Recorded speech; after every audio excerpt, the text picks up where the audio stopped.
India জোটের বিরুদ্ধে গুরুতর অভিযোগ তুললেন প্রধানমন্ত্রী নরেন্দ্র মোদি। তার অভিযোগ, ভারতকে শক্তিহীন করতে চাইছে ইন্ডিয়া জোট। সিপিএমের ইস্তেহারে দেশের পারমাণবিক অস্ত্র নির্মূল করার কথা ঘোষণা করা হয়েছে। এ প্রসঙ্গে ইন্ডিয়া জোটকে আক্রমণ করতে গিয়ে প্রধানমন্ত্রী নরেন্দ্র মোদি তাদের বিরুদ্ধে ভারতকে শক্তিহীন করার অভিযোগ তুলেছেন। প্রধানমন্ত্রীর বক্তব্য, এই ইস্তেহার দেশের বিরুদ্ধে বিপজ্জনক ঘোষণা। একই সঙ্গে এদিনও কংগ্রেসের ইস্তেহারে মুসলিম লীগের ছাপ রয়েছে বলে কটাক্ষ করেন নরেন্দ্র মোদি।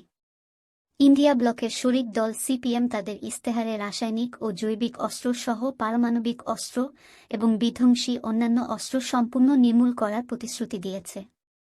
রাজস্থানের বারমেরে এক জনসভায় বক্তব্য রাখতে গিয়ে তা নিয়ে তীব্র আক্রমণ করেন প্রধানমন্ত্রী নরেন্দ্র মোদি।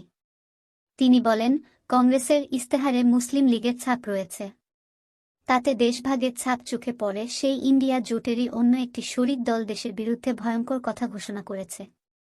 দলটি তাদের ইস্তেহারে জানিয়েছে, তারা ভারতের পরমাণু শক্তিকে নষ্ট করে দেবে, জলে ডুবিয়ে দেবে।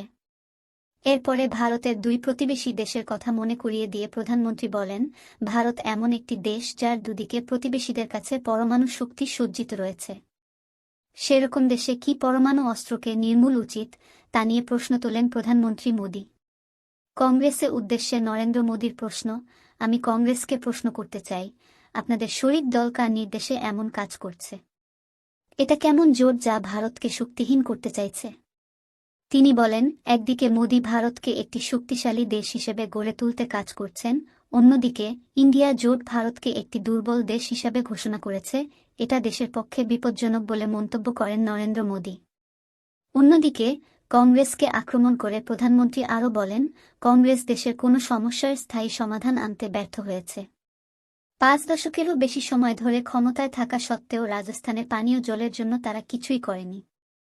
এত সময় ধরে দেশ শাসন করেও কংগ্রেস যে কিছুই করেনি সেটা রাজস্থানের চেয়ে ভালো কে বুঝতে পারে? যে রাজস্থান রাজ্য দেশের জন্য রক্ত দিয়েছে, সেই রাজস্থান এখনও পানীয় জলের জন্য সংগ্রাম করছে। এরপরেই বিজেপির শাসনকালের প্রসঙ্গে প্রধানমন্ত্রী বলেন, আগে আমার মা বোনেরা প্রচণ্ড গরমে মাইলের পর মাইল পাড়ি দিতেন জলের জন্য, 70 বছর ধরে কেউ তাদের কথা শোনেনি। কিন্তু আপনারা সকলেই যখন আপনার ছেলে মোদিকে আপনাদের সবার সেবা করার সুযোগ দিয়েছিলেন, তখন আমি জল জীবন মিশন শুরু করেছিলাম এবং এই সংকটের অবসানের দায়িত্ব নিয়েছিলাম। বিজেপির আমলে পানীয় জলের সমস্যার সমাধান হয়েছে বলে দাবি নরেন্দ্র মোদির।